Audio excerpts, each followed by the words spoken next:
आज तक रेडियो पर आप तीन ताल सुन रहे हैं ताऊ बाबा और सरदार के साथ, और अब साडा जीवन उच्च बिजार। बाबा कहते हैं कि जिस राज्य के हर आदमी के जहन में प्रश्न है वो उत्तर प्रदेश है, और वहीं से आज की बिजार खबर है। जहां अपन रहते हैं, जहां बैठ के ये स्टूडियो अपन रिकॉर्ड कर रहे हैं, नोएडा वो जगह है। नोएडा में ही एक सदरपुर इलाका है, वहाँ एक सीसीटीवी का फुटेज बड़ा तेज़ी से वायरल हो रहा है, जिसमें एक आदमी बाइक पर सवार होकर आता है और फिर बाइक से उतरता है। सामने खड़ी मर्सिडीज़ पर कोई ज्वलनशील पदार्थ, शायद पेट्रोल, डालता है और उसमें आग लगाता है और बाइक पर बैठकर भाग जाता है। फिर बाद में मालूम हुआ कि आग लगाने वाला आदमी मिस्त्री का काम करता है पेशे से, और जिनकी मर्सिडीज़ जलाई थी उन्होंने, उनके घर पे उन्होंने टाइल्स लगाए थे। पर जो मर्सिडीज़ वाले भाई साहब थे, उन्होंने पेमेंट पूरी नहीं की थी, तो उन्होंने मतलब बदला लेने के लिए उनकी मर्सिडीज़ जला दी। अब ताऊ, आप भी कुछ दिन पहले रेनोवेशन करा रहे थे घर में। हाँ। पेमेंट कुछ बचा तो नहीं रह गया कोई? नहीं, वो लेके चला गया। मेरे साथ तो उल्टा हो गया था। अच्छा। हाँ, उसने मुझसे एडवांस लिए विभिन्न चीज़ों के नाम पर, और थोड़ा थोड़ा काम करता गया। फिर उसने एक मोटा एडवांस लिया और गायब हो गया। ओहो। वकील नाम था उसका, ढूंढे ना मिले। फ़ोन करूं, धीरे धीरे फ़ोन भी बंद कर दिया। फाइनली फिर मुझे पुलिस को यूज़ करना पड़ा। फिर मिला? पुलिस पकड़ के लाई, थोड़ी सी कुटाई भी हुई, और वो पैसे उसने उड़ा दिए थे, या ऐसा उसने बताया। उसके भाई बंधु आ गए कि भाई साहब रहम कर दो, आदमी बिगड़ा हुआ बच्चा है, बर्बाद कर दिया इसने। तो मेरे साथ उल्टा हो गया था। उसकी मर्सिडीज मुझे मिली नहीं तो हम, क्योंकि पिछले शनिवार को हमने ऑडी में आग लगा दी थी, हम तीनों ने। ऑडी में? है ना? मर्सिडीज में तो मर पहले से है। बढ़िया। पर गुस्सा तो आता है। अगर आदमी अक्षम हो, आपको आपका हक ना दे पाए, तो आप देखते हो और उसका दर्द समझ सकते हो, या तो आप अपने आप को, अपने मन को मार लेते हो कि कहाँ से दे पाएगा, अभी इसकी हालत नहीं है, कभी दे देगा। लेकिन जब सामने वाला ऐशो आराम की जिंदगी जी रहा हो, आप गरीब हो, आपके मेहनत की कमाई वो नहीं दे रहा हो, मैं मानता हूं ये अपराध है। पर ऐसे अपराध में ना पता नहीं चलता कि कौन सा बड़ा अपराध है। मुझे लगता है कि जो अपराध उसको मेहनताना ना दे करके ये मर्सिडीज के मालिक ने किया, वो ज्यादा बड़ा अपराध है एकदम। क्योंकि इस तरह के अपराध अपराधियों को पैदा करते हैं, और वो क्या लोग कर सकता गुस्से में अपराधी बन जाते हैं, वो अपराधी होते नहीं हैं। ये टाइल लगाने वाला मेहनत करके कमाता है बेचारा। टाइल लगाने वाला आदमी, इसको भी घर में बच्चे पालने हैं, रोज काम खोजना है, जाके नौकरी करना है, उससे आपने टाइल लगवाया, उसको पैसा दीजिए। आप कहोगे कि कानूनी तरीके से करना चाहिए। कानून, वो आदमी क्या उसके खिलाफ लड़ पाएगा जिसके पास मर्सिडीज हो, जिसके घर में FIR नहीं लिखी जाएगी, झोपड़ी में रहता हो? वो तो ट्विटर पे भी नहीं होगा कि यूपी पुलिस को चेक कर दे। मैं सोचता हूँ जो पहले महाजन पैसे मार लेते थे गरीब मजदूरों के और कारीगरों के, कैसे लोग बर्दाश्त करते होंगे। मतलब पहले तो ये ट्रेंड था, अभी तो कभी कभी होता है। हाँ, पहले तो ये नॉर्म था। पता नहीं तो उस समय इसी तरह से लोग डकैत बनते भी थे। डकैत कोई राजी खुशी नहीं बनता था, डकैती के पीछे अभाव होते थे। शौकिया लोग डकैत नहीं बनते थे, शौकिया लोग दबंग हुआ करते थे अपने इलाकों में। डकैत बनते थे वो पीड़ित होने के बाद में, कुछ खाने को नहीं है, मार खाए हुए हैं, भगाए हुए हैं, प्रताड़ित हैं। एक गैंग वहां पे रहता है, उसके पास शरण में चले गए, भैया कुछ और काम दे दो, रोटी बना देंगे आपके लिए, घोड़ा को पानी पिलाने का काम कर देंगे, लीद उठा के फेंक देंगे, भूसा दाना दे देंगे।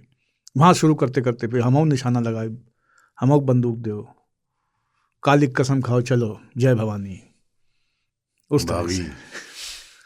वैसे मर्सिडीज को आप कैसी गाड़ी मानते हैं? ओवररेटेड है थोड़ा, या भारत के लिहाज से कोई मिसफिट है, जरूरत भी नहीं मर्सिडीज की यहाँ किसी को? नहीं, मैं उसको महंगी गाड़ी मानता हूँ। और तो गाड़ी वैसे आपने चलाई है मर्सिडीज से? हाँ, चलाई है। तो वो अंतर लगता है, ऐसे फर्क समझ में आता है कि वो पैसा दिखता है, पैसा दिखता है बस, और कुछ नहीं। गाड़ी तो 4 पहिए चलने वाले होने चाहिए, है ना। पेट में गैस बनी हो अगर तो मर्सिडीज में बैठने के बाद भी पिराता है।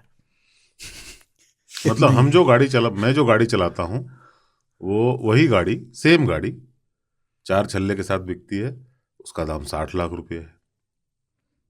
सेम गाड़ी है और सेम लोग बनाते हैं, एक ही कंपनी बनाती है दोनों गाड़ियाँ। अंदर में सब कुछ सेम होता है, बाहर में उसके छल्ले होते हैं, तो उसका दाम 60 लाख रुपए है।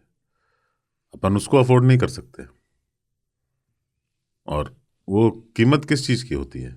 ब्रांड की होती है कि आप जिस गाड़ी में चल रहे हो वो एक रेंज का है। पर ऐसा क्या रेंज यार कि आप टाइल वाले को पैसे नहीं दे सकते।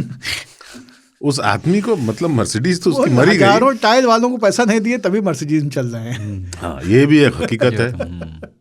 ये भी एक हकीकत लोगों का गला काटा है उस आदमी ने। जो वो चिट फंड वाले नहीं होते थे जो गरीबों का बहुत सारा। अरे इस देश में जितने टैक्स पेयर हैं उतनी मर्सिडीज दिल्ली बम्बई में घूमती है, ठीक है। टोटल टैक्स पेयर जितनी कहाँ से आती है भाई? 1-1 करोड़ की गाड़ियों में इतने सारे लोग, उनसे पूछो कि क्या टैक्स पे करते हैं?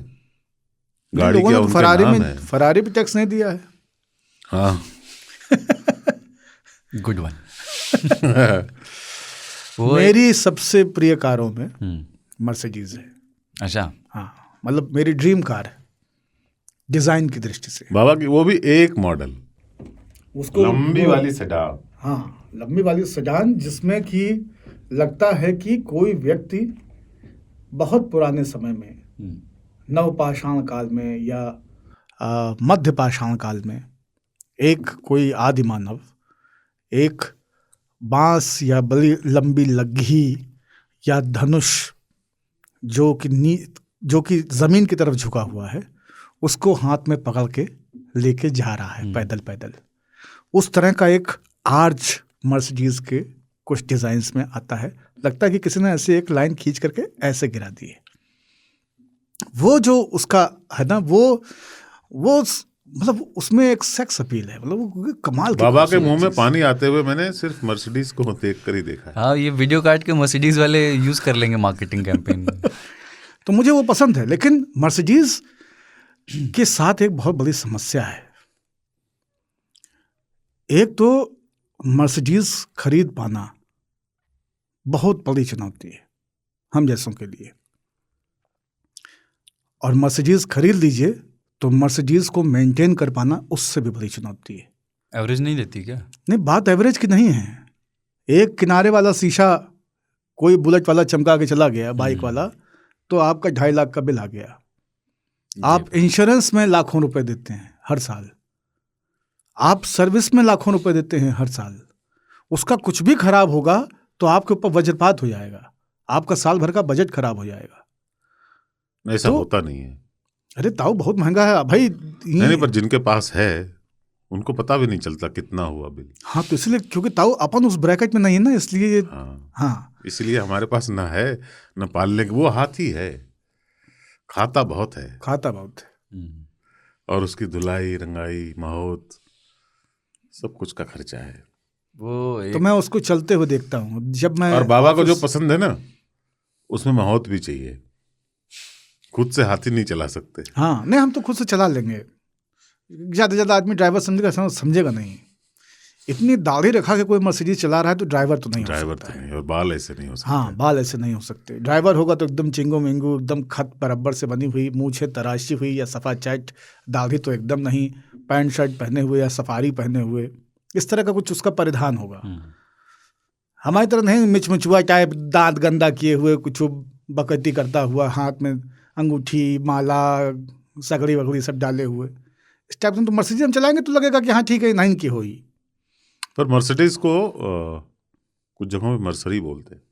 मर्सरी। एक ना कंजूस आदमी ने खून दे करके एक बार एक बहुत ऐसे अमीर आदमी की जान बचा ली। उसको ज़रूरत थी, बीमार था वो, तो अमीर आदमी ने उसको गिफ्ट में मर्सिडीज दी। तो अगली बार उसको फिर एक बार खून की ज़रूरत पड़ी, इस बार इसने फिर खून दिया कंजूस ने, तो इस बार उसने गिफ्ट में तिल के लड्डू दिए। तो बोला कि भाई साहब, पिछली बार तो मर्सिडीज दी थी, इस पर तिल के लड्डू क्यों?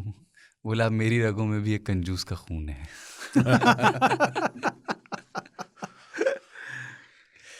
तो बढ़िया है मर्सिडीज़ की नवैयत पर, और जो हमारे राजमिस्त्री भाई साहब हैं जिन्होंने अपना बदला लिया, इन पर आप क्या कहना चाहते हैं हमें बताइएगा।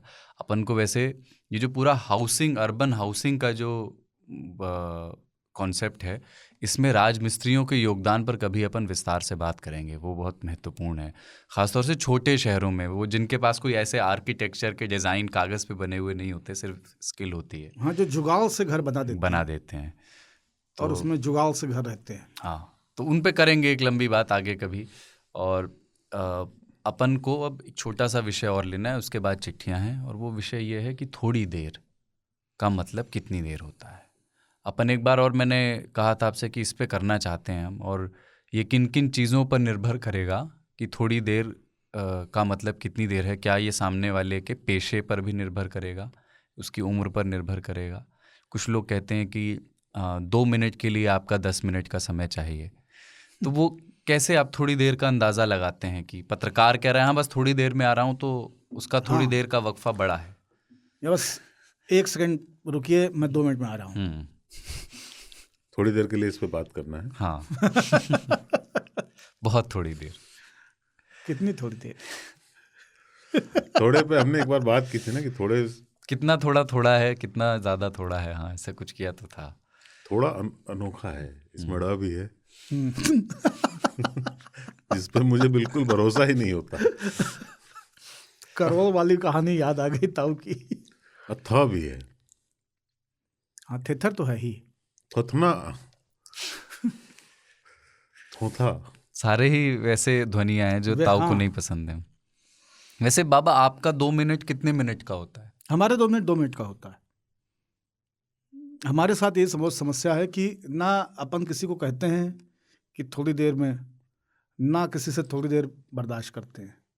अगर किसी ने मुझे 8 बजे का टाइम दिया है और उसको 8:15 हो गया है, तो फिर वो हमसे नहीं मिले, पहले दुर्वासा से मिलेगा, फिर हम मिलेंगे। बहुत क्लियर है। बाय द वे, थोड़ा जो है ना, थोड़ी, ये अननेसेसरी सा विशेषण है। आप बोलो आलस और काहलियत, भाई साहब मुझे थोड़ा जल्दी है, आप ये बोलो मुझे जल्दी है, और मैं थोड़ी देर में आ रहा हूँ, मतलब आप देर में आ रहे हैं। थोड़ी जो है ना बेकार का लगाते हैं, उसको हटा के अगर सुन लो तो समझ में आ जाता है कि क्या होने वाला है। भारत में कम से कम कोई भी मुझे बोलता है थोड़ी देर लग रही है, कन्विंस मतलब देर लग रही है। हाँ, कन्विंस करने के लिए थोड़ी लगा दी। थोड़े जैसा कुछ नहीं है। वो एक कुछ लोगों का ये भी तकिया कलाम होता है, 1 सेकंड बस। 1 सेकंड में कभी कुछ नहीं हो सकता। 1 सेकंड कुछ हो नहीं सकता, पलक नहीं झपका सकते। हाँ, 1 सेकंड में 1 सेकंड। लेकिन मैं जो पूछना चाह रहा था ना, मैं ये था कि अगर जैसे आपको कहीं बोलने बुलाया जाए, तब भी आप कहा जाए कि 2 मिनट में आके के, तब भी आपको 2 मिनट का ही होगा। हाँ, तब भी 2 मिनट का होगा, क्योंकि ट्रेनिंग अपनी ऐसी है। वाद विवाद प्रतियोगिताओं में 3.5 मिनट पे पहली बेल बजती थी, 4:30 पे दूसरी, और 5 पे लंबी बेल बजती थी। उसके बाद नंबर कट जाते थे। मैंने बहुत कटवाए नंबर। हाँ, कई जगहों पे नेगेटिव मार्किंग होती थी, तो हम वो टाइमिंग दिमाग में हमेशा करके रखते थे। तो अपने को ये पता होता था कि 3:30 तक अपने को क्या बोलना है, और ये बिंदु हैं, और इनमें से जो आ पाएगा आ जाएगा, जो नहीं आएगा उसको छोड़ देंगे। अपन 3.5 मिनट पे इस पे स्विच कर जाएंगे, और 4.5 मिनट पे अपने को वो आखिरी 2 शेर बोल करके या श्लोक बोल करके और समराइज करने पे आ जाना है। तो ताऊ आपका 2 मिनट कितने सेकंड का? अब 3 ताल आप 2 घंटे का रखें तो हम क्या करें? मैं चूंकि समय में विश्वास नहीं करता, तो मुझे एग्जैक्टली पता नहीं है। मैं कभी भी 2 मिनट, 10 मिनट, 15 मिनट में यकीन नहीं रखता हूँ। मैं मानता ही नहीं समय का अस्तित्व भी है। समय जैसा कुछ होता है, जितना समय लगता है उतना लगेगा। मैं तुरंत तो कुछ भी नहीं करता हूँ। तुरंत मैं कुछ भी नहीं करता हूँ। पहले मैं तुरंत सब कुछ करता था, अब मैं तुरंत करता हूँ तो समझिए मैं आवेश में कर रहा हूँ। कभी कभी मैं तुरंत कर देता हूँ कुछ, तो इसका मतलब आवेश में कर रहा हूँ, और लगभग गलत ही कर रहा हूँ। अक्सर जब मैं गलत करता हूँ तो तुरंत करता हूँ, नहीं तो मैं तुरंत में कुछ भी नहीं करता। फास्ट फूड अपनी लाइफ का हिस्सा ही नहीं है। तो मैं थोड़ी देर, ज़्यादा देर इत्यादि में नहीं, वक्त लगेगा। कितना लगेगा मुझे मालूम नहीं, संपन्न होने के बाद बताएंगे। अच्छा, एक थोड़ा सा वो मैनेजमेंट और लाइफ लेसन वाली साइड चला जाएगा, पर छोटी सी बात इस पे कि जो पंक्चुअल होना है जीवन में, ये आपके लिए किस तरह से उपयोगी हो सकता है एक लॉन्ग टर्म में? कुछ उपयोगी नहीं, एक बीमारी है मुझे, पंक्चुअलिटी की बड़ी बीमारी है, और वो बहुत गंदी बीमारी है। माता जी से मिली है, क्योंकि उठने का समय तय था, जाने का समय तय था, स्कूल का समय तय था, सोने का समय तय था, गाय किसानी पानी का, गाय को खिलाने का समय तय था, हर चीज़ का समय तय था। तो खेलने का समय तय था, तो वो एक अनुशासन बन गया है। अब उसकी वजह से क्या होता है कि मैं केवल अपने मित्रों से मित्र नहीं रह गया हूं या रह जाता हूं। मेरे मित्र मुझे महतारी की तरह देखते हैं, मास्टर की तरह देखते हैं, बाप की तरह देखते हैं, बड़े भाई की तरह देखते हैं, दादा की तरह देखते हैं। जो मित्रता, अरे यार बैठो, वो स्कोप ही खत्म हो गया है। क्योंकि लोग बैठ के बात करना चाहते हैं। मैंने खाना परस दिया है तो मेरी चुल्ली है कि खाना ठंडा हो रहा है, अरे खा लेंगे। क्यों खा लोगे? अभी गर्म है, अभी खाइए, ठंडा होकर बेमजा हो जाएगा। इतनी मेहनत से बनाया है, तुम लोगों के लिए बनाया है, हम तो रात में डिनर करते नहीं, क्यों नहीं खाओगे समय से? वो कह रहा है कि भैया मैं खा लूंगा। नहीं, खाओ। प्लेट में चावल भर के कटोरी में, और प्लेट के ऊपर उसके शंकुल बनाना शुरू कर देते हैं हम फटाफट, मद्रासी स्टाइल में। लोग इससे त्रस्त रहते हैं कि बाबा को केवांच क्यों लगी है, वाई सो डेस्परेट, काहे लिए इनको चुन्ना काट रहा है। हमको ये रहता है कि नहीं, मैंने अपनी भावनाओं को घी की जगह डाल करके इस देगची में आपके लिए कुछ पकाया है। ये अपनी सबसे बेहतरीन अवस्था में जब है ग्रहण करने के लिए, आप इसे तब ग्रहण करें।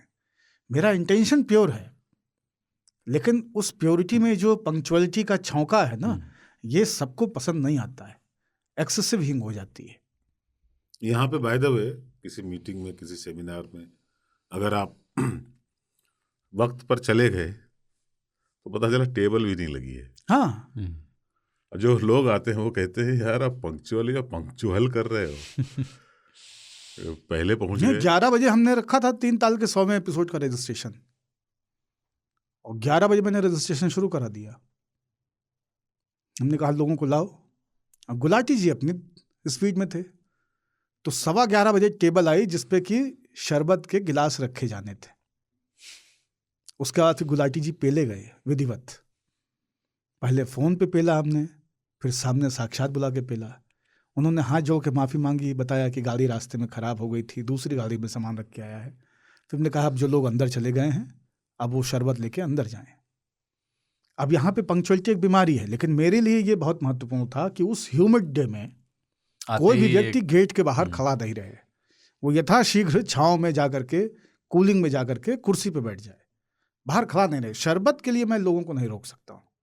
और लोग पंक्चुअलिटी के साथ में 11 बजे पहुँच गए, 11:15 पहुँच गए, 10:30 पहुँच गए, तो वो अंदर आना डिजर्व करते हैं। और वहाँ पे पंक्चुअलिटी के पंक्चुएशन में गड़बड़ हुई तो गुलाटी जी पे ले गए। वही खाने के साथ हुआ, हर चीज़ के साथ में। फिर वो जो आया था टचअप वाला वो पेला गया। ये होता रहता है, वो क्या करें। अब लेट होने से बचने के लिए जब आप लोग यात्रा करते हैं कभी ऐसा, तो कुछ ज़्यादा मार्जिन लेके चलते हैं या एक सही कैलकुलेशन चलते हैं? कैलकुलेशन सही रहता है। कभी कभी दूसरों की वजह से गलती होती है, हमारी तरफ से गलती होती है। जैसे मैं थोड़ा एंग्शियस रहता हूँ तो मैं नॉर्मल से ज़्यादा मार्जिन ले जाता हूँ, फिर पता चला वहाँ पहले पहुँच गए जहाँ जाना था। ये मेरे साथ हमेशा होता है। ये डर रहता है कि मैं शायद ना उठ पाऊँ समय पे, तो मैं 1 घंटा जब उठना होता है उसके 1 घंटा पहले का अलार्म लगाता हूँ। हाँ। और 3-4 लगा देता हूँ। नहीं, हम तो बिना अलार्म बजे जग जाते हैं। लेकिन हमारा जो आप कह रहे हैं ना, दूसरा, लेकिन मुझे उस दिन नींद नहीं आती। पंक्चुअलिटी का चक्कर ये होता है ना, उस दिन मुझे नींद नहीं आती। हाँ। जिस दिन जल्दी जाना होता है। जिस दिन आप सोचिए कि आप 10 बजे सो जाएंगे, सवेरे 4 बजे निकलना है, उस दिन तो 1 बजे के पहले मतलब आप खुद को कंटाप मारते रहिए कि सो जा ना, सोना नहीं या सवेरे जाना है। आप पैनिक में ऑलरेडी। अटैची दिख रही है कमरे कोने में रखी हुई, वो पैनिक मचाए हुए। वो अटैची कमरे से निकाल दो, शायद नींद आ जाए। सही, बिल्कुल ठीक कह रहे हैं। वो अटैची पैनिक मचाए रहती, जाना है, सोते मत रह जाना। नींद कैसे आएगी जब बार बार दिमाग को ट्रेन कर रहे हो कि सोते मत रह जाना। फिर उसी में मुनीर नियाज़ी याद आने लगते हैं, हमेशा देर कर देता हूँ मैं। तो ये बहुत समस्या है, और इसलिए मैं कहता हूँ कि पंक्चुअलिटी एक बीमारी है, क्योंकि इससे अपयश बहुत मिलता है। बहुत लोग परेशान रहते हैं आपके आसपास वाले, लेकिन ये एक आवश्यक बीमारी है। इसके होने से चीजें पाइलअप नहीं होती हैं, निस्तारण होता रहता है साथ साथ। पंक्चुअलिटी का एक फायदा ये है, जैसे मैं, कोई दूसरा देर करता है तो बहुत इरिटेट हो जाता हूँ, खुद देर करता है तो मेरे मन में, मेरे पास 10 एक्सक्यूज होते हैं, जेन्युइन वाले एक्सक्यूज होते हैं, झूठ नहीं बोले तो भी एक्सक्यूज होते हैं, क्योंकि आपको देर तो हो ही गई है तो कुछ तो कारण होगा। वो कारण मेरे पास होते हैं। ये कोई दूसरा देर करे तो आपको इरिटेशन होती है। आपने 10 मिनट कहीं पे किसी का इंतजार कर लिया तो आपको लगता है यार कैसा आदमी है, ये कोई तरीका है, इतने बज गए, मैं यहाँ इतनी देर से, जो भोपाल में बोलते हैं, है ना। तो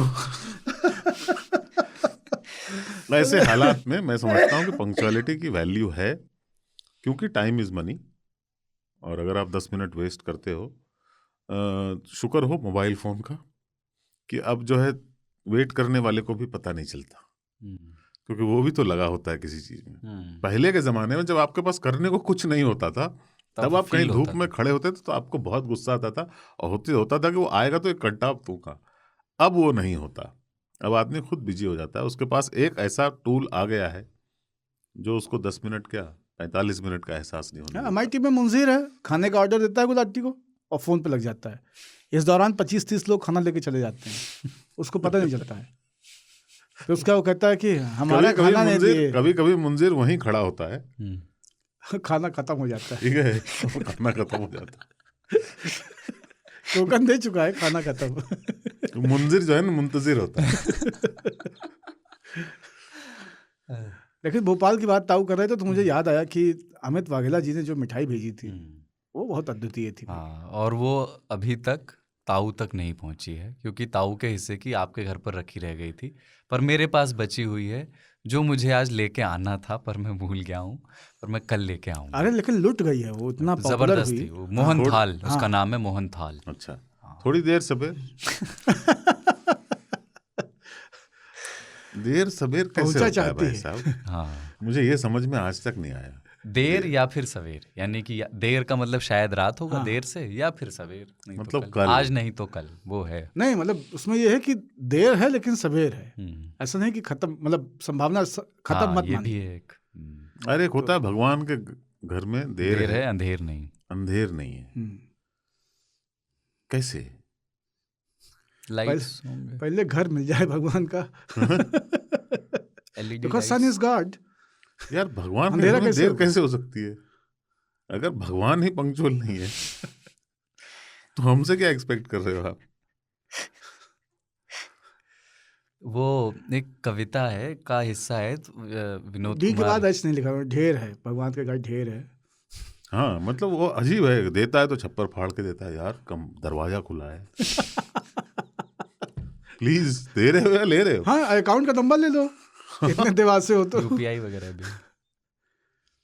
वो तंदूर में बनती हुई रोटी सबके हिस्से की बनती हुई रोटी नहीं है, जो सबकी घड़ी में बज रहा है वह सबके हिस्से का समय नहीं है। ऐसे करके कविता है, पूरी तो याद नहीं मुझे, पर विनोद कुमार शुक्ल की ये कविता है। इस रिकमेंडेशन के साथ अपन चिट्ठियों की ओर बढ़ते हैं, न्योता वाले श्रोता की ओर।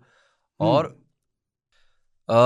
तो पहली चिट्ठी है पुनीत कुमार की न्यू जर्सी से, और ये ऑडियो चिट्ठी है, मैं ऑडियो प्ले कर देता हूँ, आप लोग सुनिएगा। न्यू जर्सी से आई है 100वें एपिसोड पर। ताऊ बाबा और सरदार, जय हो। आप तीनों को सुनते हुए करीब 5 महीने हो गए हैं, और इन 5 महीनों में 99 एपिसोड सुनने के बाद मैंने जितना सीखा है वो 5 साल के बराबर है। मुझे लगता था कि मैं एक अल्ट्रा लिबरल व्यक्ति हूँ, पर आप लोगों को सुनने के बाद लगा कि बहुत कुछ सीखना बाकी है। लिबरल होना या ना होना ये सिर्फ बात की बात है, पहले एक अच्छा इंसान होना चाहिए। पहले भी लगा था कि मैं एक अच्छा इंसान हूँ, पर आप लोगों को सुनने के बाद और बेहतर इंसान बनने की कोशिश कर रहा हूँ। इसके लिए बहुत बहुत धन्यवाद। हर एपिसोड में कुछ न कुछ टिप्पणी देने की आकांक्षा तो रहती है, पर क्या ही कहूँ, आप तीनों तो सर्वव्यापी है। ज्यादा समय न लेते हुए सिर्फ इतना कहना चाहता हूँ कि आप तीनों ने जो शुरू किया है वो हमारे जैसे भटके हुए और कंफ्यूज लोगों को मार्गदर्शन दे रहा है। इस बात के लिए मैं आपका बहुत बहुत आभारी हूँ। तो ये पुनीत कुमार न्यू जर्सी की चिट्ठी आई है, और मेरे ख्याल से, मुझे याद नहीं इन्होंने पहले हमें चिट्ठी लिखी है या नहीं। इन्होंने नहीं लिखी है, और मुझे इस बात की खुशी है कि 3 भटके हुए लोग अन्य भटके हुए लोगों का साथ दे रहे हैं। और हम लोग अगर ऐसे जुड़े रहे तो हमें भी रास्ता मिल जाएगा एक दिन, दुनिया भटक जाएगी। ये हम चाहते हैं, हमारा मकसद ही है कि हम सब भटके रहें। अतुल तिवारी ने एक अवधि कविता भेजी है, वकीलों पर जो 100वें एपिसोड में बात हुई थी उस पर। उन्होंने कहा है कि इसको पढ़ दीजिएगा। वो है, मुकदमा कचहरी ते खुद का बचायो, न कोहू पे इल्जाम कौनो लगायो, न हम दीख घटना न हम दीख मुजरिम, गवाही के खातिर बहाना बनायो, जो फंसी गए तो जानो कि जाने गंवायो, जो फंसी गए तो जानो कि जाने गंवायो, कबो पाँव अपने न लंगड़ फंसायो, या खतिया खतौनी कहूँ ना दिखायो, कहू का न पैसा कहूँ तो दे आयो, गएव जेल तो फिर जमानत न पई हो, न नेता बने और न झंडा उठायो, तुम्हें करिया कोटन का मर्तब पता है, तुम्हें करिया कोटन का करतब पता है, वकीलन के बस्ता में कबहू न जायो, और पुलिस का जो अम्मा के हंसुली दिखायो, तो कई हैं कि हजरत कहाँ लूटी पावे। तो ये इन्होंने कविता वकीलों पर भेजी। करिया कोटन के करतब पथ। हाँ कवि का नाम नहीं है इसमें, लेकिन कवि का नाम अतुल भाई अगली बार भेजिएगा। अगली चिट्ठी है शाश्वत। अतुल भाई ही कवि हो जाओ हो नहीं, किसी उन्होंने छपी हुई किताब का फोटो खींच के भेजा, फोटो लेके दी। हाँ। अगली चिट्ठी है शाश्वत, किला बाग सीतापुर करवी चित्रकूट से, ब्रैकेट में ओजी। इनका हैंडल का नाम ओजी है, तो ओरिजिनल गैंगस्टर। जय हो ताऊ बाबा सरदार, 100वें एपिसोड को इतना यादगार बनाने के लिए शुक्रिया। आपने मुझे वो यादें दी हैं जो मैं अपने साथ साथ अपने जीवन भर रखना चाहूँगा। इन यादों के लिए आपका आभार। 3 ताल के 100वें एपिसोड में शामिल होने का उत्साह इतना था जितना अपने किसी कज़न की शादी का होता है। मैं जब 9 तारीख को ट्रेन में था तब यही सोच के मुस्कुरा रहा था कि कल क्या होगा। उसी रात एक बार करीब 3 बजे नींद टूटी तो मैं अगले आधे घंटे जगा रहा और ये सोचता रहा कि कल क्या होगा। ऐसा एक्साइटमेंट कम होता है, पर इसका मज़ा अलग है। जब शादी ख़त्म हो जाती है और लोग जाने लगते हैं तो जैसे छोटे बच्चे उदास हो जाते हैं कि कल के बाद इतने साथी दोबारा नहीं मिलेंगे, अब हम बिना रोक टोक नहीं खेल पाएंगे, तो वो ये सोच करके उदास होते हैं। मैं भी वैसे ही उदास हो गया था जाते समय। आज अपन ने 3 ताल वहीं से शुरू किया है, विवाह के उपरांत की उदासी से।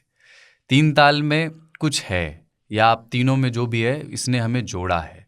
मैं 3 ताल का अभी LCM हूँ बाय एज, और इसका HCF भी कोई होगा 60+। आपने जो इस एज का रेंज बांधा है वो बहुत ही बड़ी चीज़ है।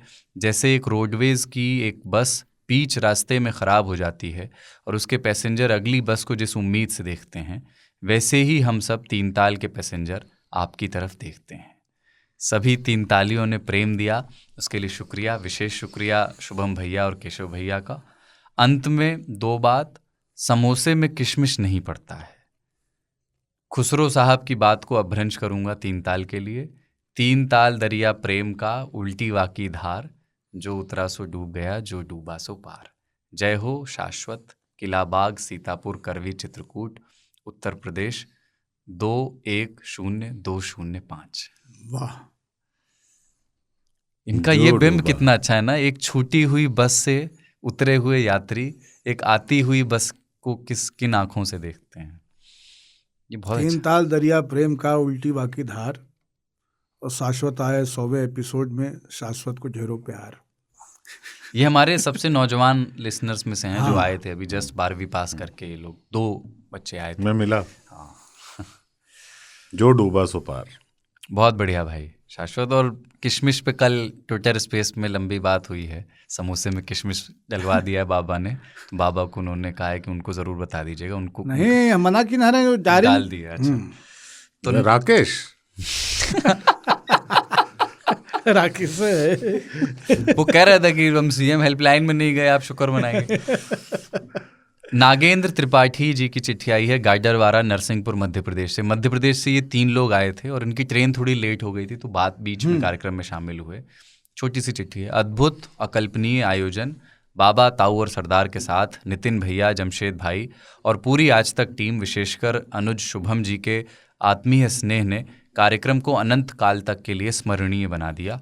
पूरी टीम को हम सभी 3 तालियों की ओर से पसंद आ गया है। आत्मीय आभार। हाँ, शुभम का जिक्र लगभग हर चिट्ठी में है। और गार्डर वाला ना, मेरे दिमाग में ये शब्द जो है रेडियो पे ही आया था पहली बार। अच्छा। वो जो फरमाइश वाले गाने होते हैं ना, उसमें से 1-2 जगह जो है उसमें से गार्डर वाला भी है। एक झुमरी तलैया है ना, एक छत्तीसगढ़ का एक शहर है, पठानकोट है। हाँ, और पठानकोट का भी जिक्र बहुत आता था पहले। फौजी बहुत चिट्ठियाँ लिख के भेजते तो चिट्ठी उसमें गार्डर वाला का भी नाम आता था। और उसके बाद से वो मेरे स्मृति से उतर गया था, क्योंकि फरमाइशी गानों वाले कार्यक्रम सुनना बंद हो गए थे। फिर ओशो के रेफरेंस से आया और फिर आशुतोष राणा के रेफरेंस से आया। ये दोनों गार्डर वाला के लोग थे। और अच्छा। हाँ, और इन्होंने भी मुझे याद दिलाया ये।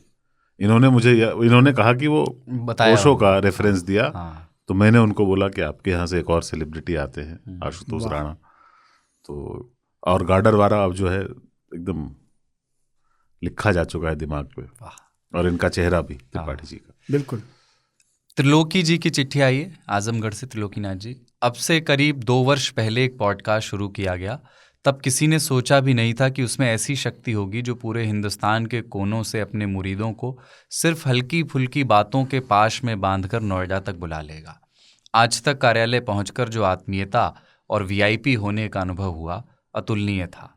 उन आवाज़ों के चेहरों से रूबरू होना जिन्हें आप सिर्फ उनकी आवाज़ से पहचानते हैं, दिल को छूने वाला प्रसंग है।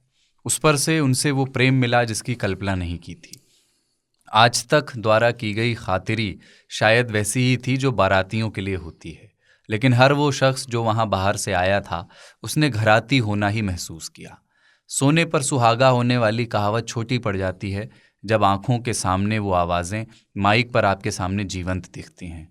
तराजू के एक तरफ ताऊ, दूसरी तरफ बाबा, जिनके साथ उम्र का अनुभव भी है, और दोनों पलड़ों को किसी कुशल कठपुतली चलाने वाले के सधे हाथों जैसा संतुलन बनाए रखने वाला वो हुडी वाला कम उम्र का सारथी। एक ही शब्द था, कमाल। रुनू जी का ना होना खलता रहा।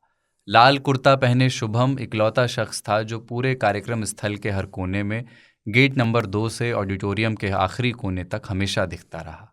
कभी कभार तो ये भ्रम हुआ कि शुभम का कोई जुड़वा भी है क्या लाल कुर्ते में।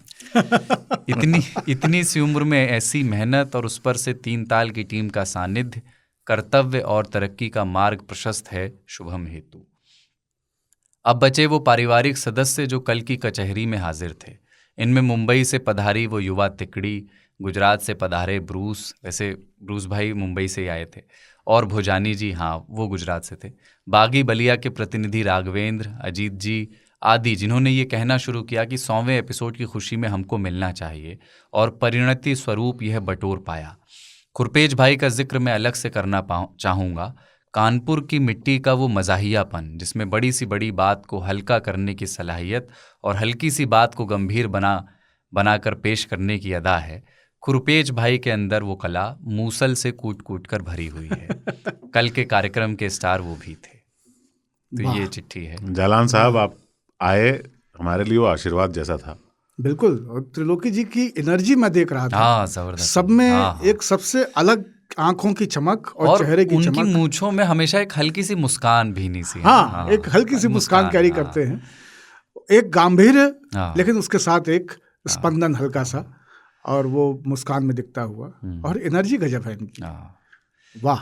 और सिर्फ हमारा उत्साह बढ़ाने के लिए, हाँ बताइए, 3 ताल के लिए सफर करके आना, अपने काम को छोड़कर, वो अद्भुत अनुभव रहा हमारा भी। और मैं इनको देख के बहुत खुश हुआ, क्योंकि इनको मैं वैवाग बुधवार में सुना था, सुन चुका हूँ, और आजमगढ़ की बहुत इंटरेस्टिंग बातें ये बताते हैं। आनंद जी की छोटी सी टिप्पणी आई है जोधपुर से, डॉक्टर आनंद हैं शायद ये। उन्होंने लिखा है, शुभम बाबा के शब्दों में जनवासे के माइकल कॉलिंस हैं।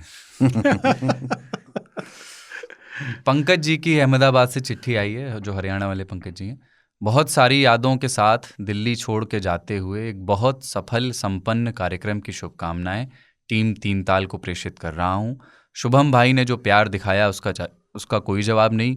केशव भाई जमशेद जी ने जो अपनापन दिखा के घर जैसा महसूस कराया, उसके लिए कोटि कोटि धन्यवाद। पिछले 3 दिन से मेरे पिताजी ये समझने की कोशिश कर रहे हैं कि ऐसा क्या कार्यक्रम था कि लोग इतनी दूर दूर से आ रहे हैं। अब उन्हें कौन समझाए कि घर की शादी थी। इतने सारे नए लोग मिले और सब इतने प्यार से मिले जैसे बचपन के दोस्त हों। इतना हंसी मजाक, इतना प्यार शायद ही आज से पहले किसी कार्यक्रम के लोगों में आपस में हुआ हो। 200वें में फिर से मिलने के वादे सहित जय हो। जय हो जय हो। जय हो। वैसे झोला अच्छा दिए हैं, हम ट्रेन में टांग दिए हैं, तो लोग पूछ रहे हैं कि ये क्या मामला है। ये भी एक टिप्पणी है। मिकी चौधरी, अकाला, जूनागढ़, गुजरात। अक्कड़ बक्कड़ बम्बे बो, 80-90 पूरे 100 में लगा धागा, चोर निकलकर भागा। अपराध बोध और ग्लानि के साथ 100 एपिसोड पूरे होने की खुशी और आपके प्रेम में आकंठ डूबा हुआ लिख रहा हूँ, आई एम सॉरी। ये 100 एपिसोड मार ही डालोगे क्या? ये 100 एपिसोड आपसे कहीं ज़्यादा हम सब की जीत हैं। हम साथ साथ हंसे, भावुक हुए, चौंके भी और विस्मृत भी हुए इस पूरे सफ़र में।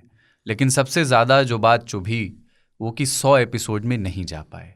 यकीन मानिए बहुत मिस किए गुरु आप सबको। शुभम भाई गिल्ट देने में माहिर हैं। हमको रोज़ फ़ोन करके पूछते थे कि आ रहे हो कि नहीं। कुछ कुछ कुर्र बाबा जैसा महसूस हो रहा था। शुभम भाई और केशव भाई सब असली स्तंभ हैं पूरे 3 ताल के।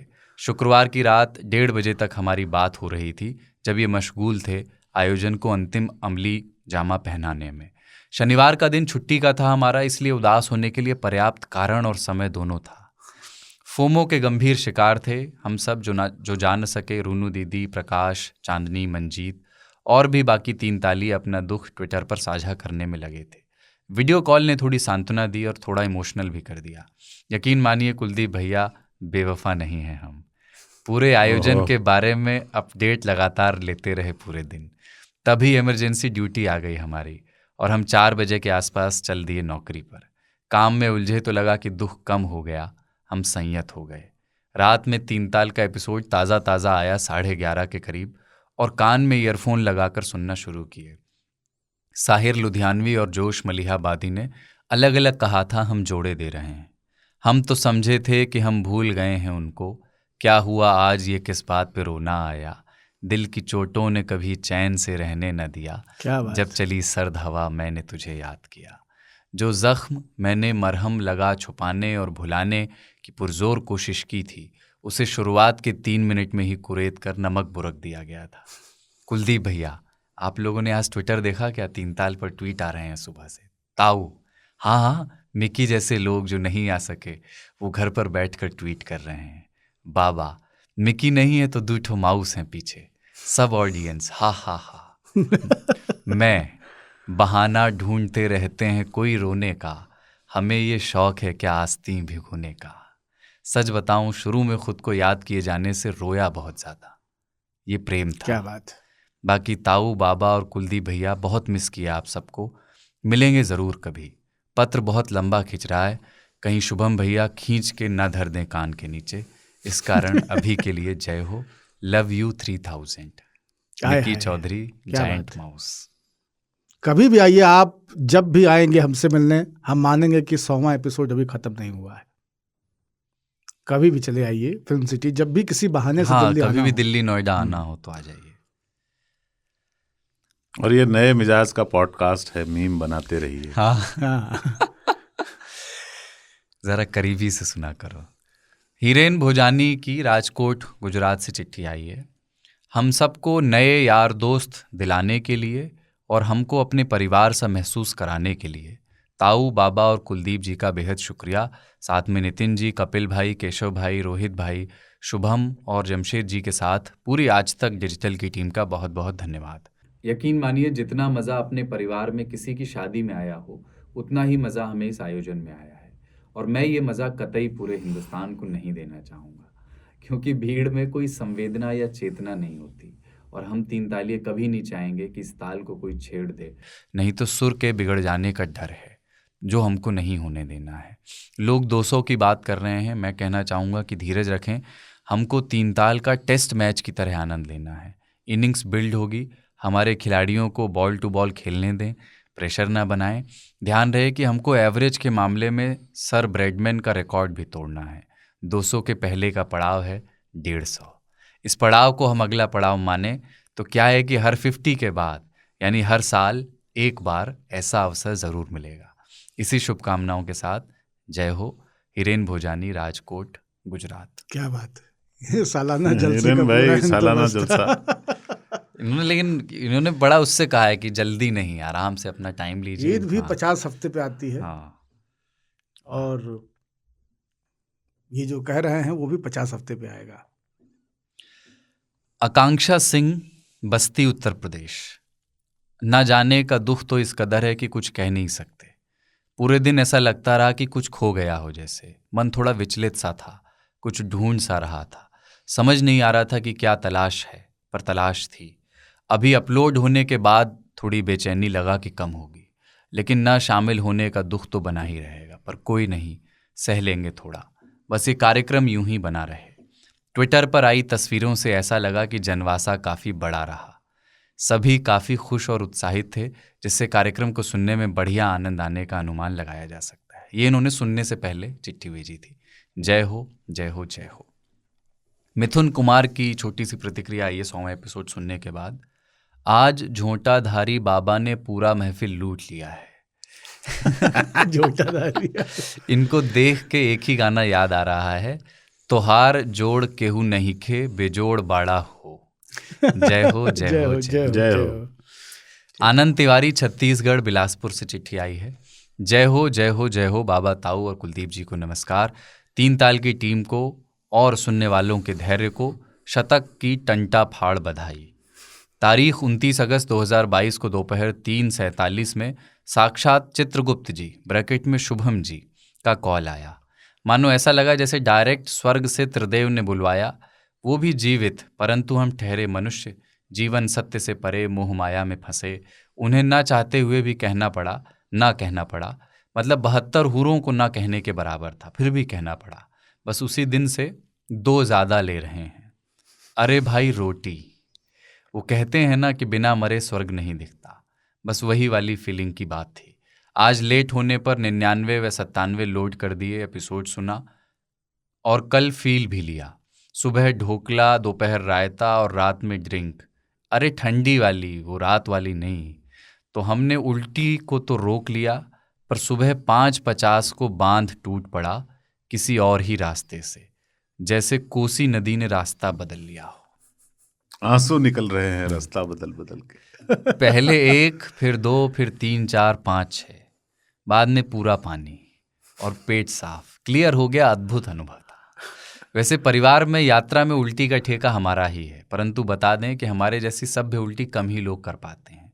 हम बांध को भरने नहीं देते।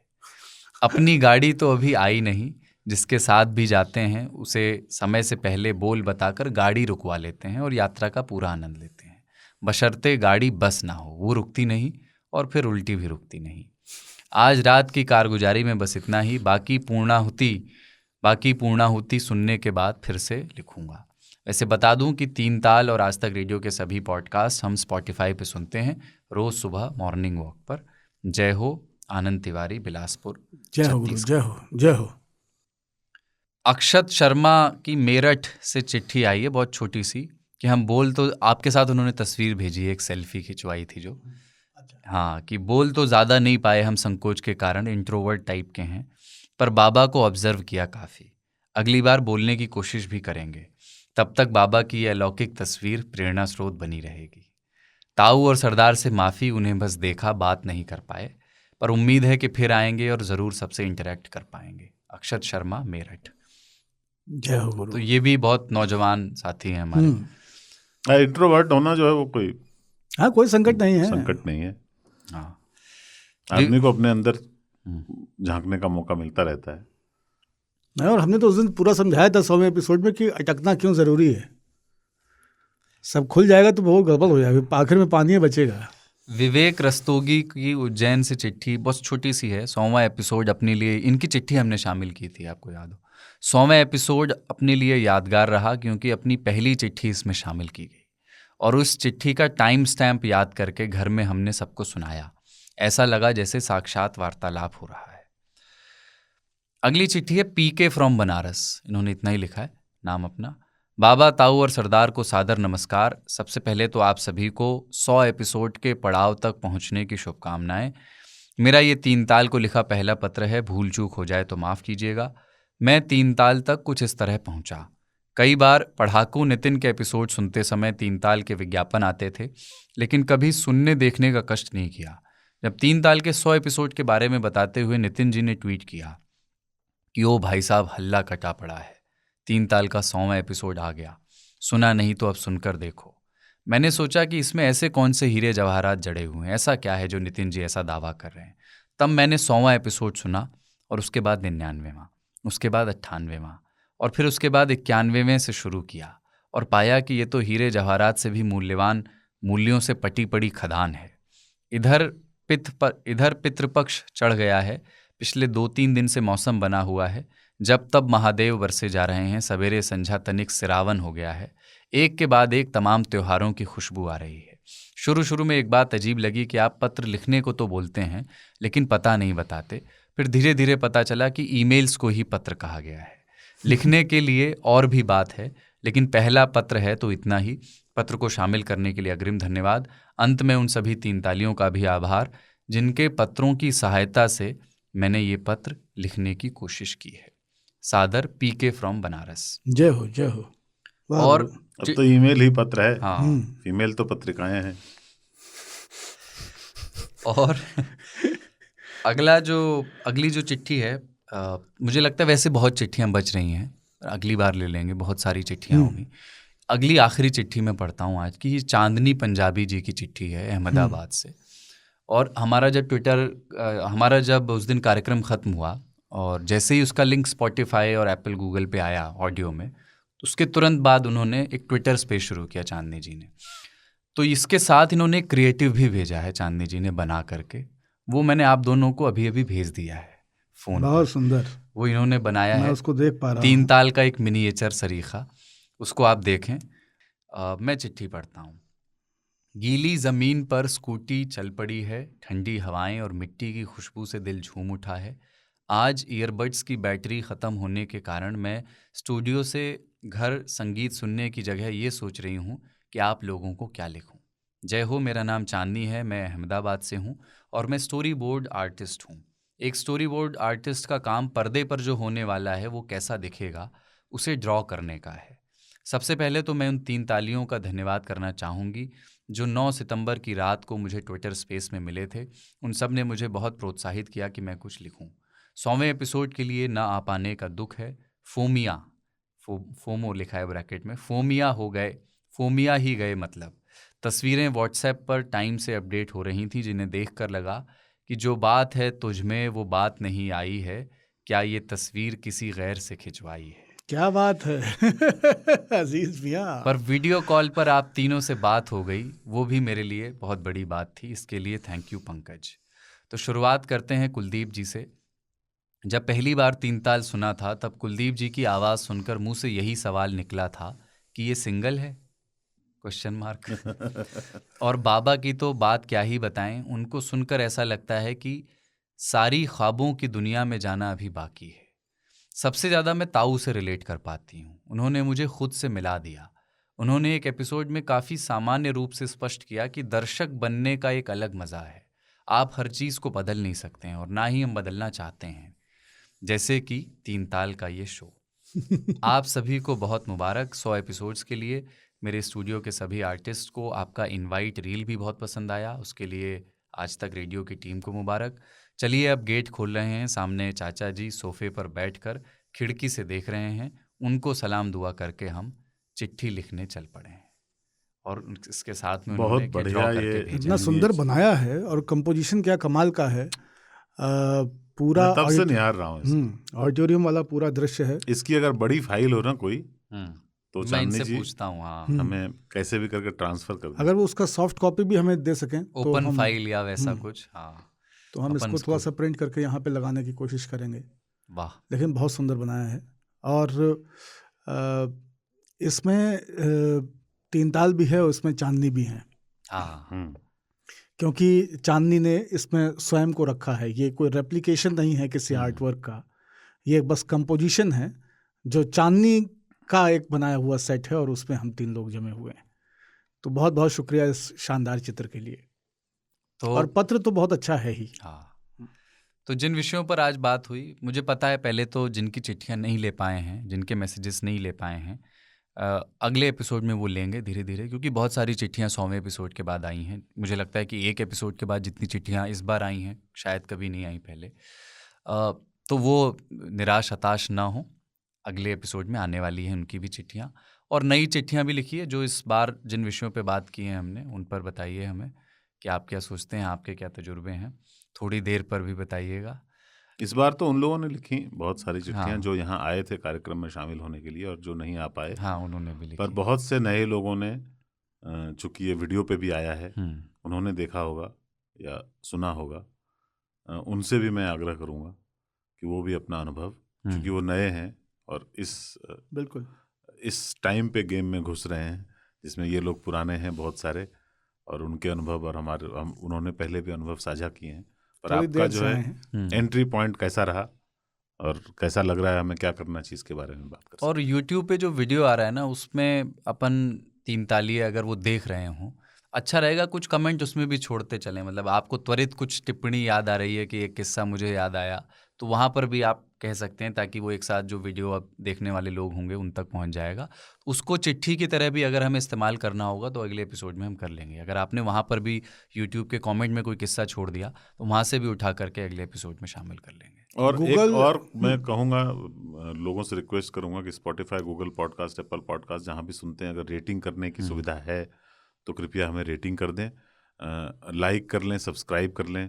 क्योंकि आज ही किसी ने, मैंने कहीं पे पढ़ा कि पहले रोटी कपड़ा और मकान होता था, अब like, subscribe and press the bell icon तो यही जीवन का आधार है। बिल्कुल, कृपया जहाँ पर भी संभव हो, हाँ, रेटिंग आप सब्सक्राइब करके नोटिफिकेशंस ऑन कर लें और रेटिंग तो ज़रूर कर दें।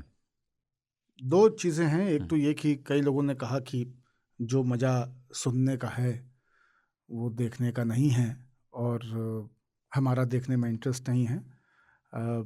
इसका वीडियो केवल उन लोगों के लिए किया जा रहा है, आप इसको इस तरह से समझें, जो लोग सुनने को लेके बहुत सहज नहीं हैं और देखने को लेकर के उनकी हैबिट डेवलप हो चुकी है। तो ये कंटेंट उन लोगों तक भी पहुँचे जो देखने में ही ज़्यादा रुचि लेते हैं, सुनने में कम, वो इस कंटेंट से वंचित नहीं रहें, इसलिए ये किया गया है। तो ये एक एडिशनल चीज़ है, ये प्राइमरी चीज़ नहीं है। जो वीडियो कंटेंट है वो एडिशनल है, प्राइमरी सोर्स इसका वही रहने वाला है, सुनने वाला, और मूल पर्पस वही है। तो अभी कैमरे बिल्कुल लग जाएंगे, लेकिन माइक और उसकी रिकॉर्डिंग और उसको बरतने के तरीके, सारी चीज़ें वैसे ही होने वाली हैं जैसे अभी तक होती आई हैं। कुछ बदल नहीं रहा है, अब जस्ट एक अनदर ऑप्शन आपको एक दे रहे हैं। तो आप ये समझ लें कि एक कुल्फी बढ़ गई है खाने की। और ऐसे भी वीडियो लेट से ही आएगा। दूसरा क्या है, ऑडियो पहले तो ऑडियो ही आएगा। दूसरा क्या है कि अगर आपको सुनने में मज़ा आता है तो आप YouTube पे तभी जाएं जब आप सुन चुके हों, आपका देखने का मन करे।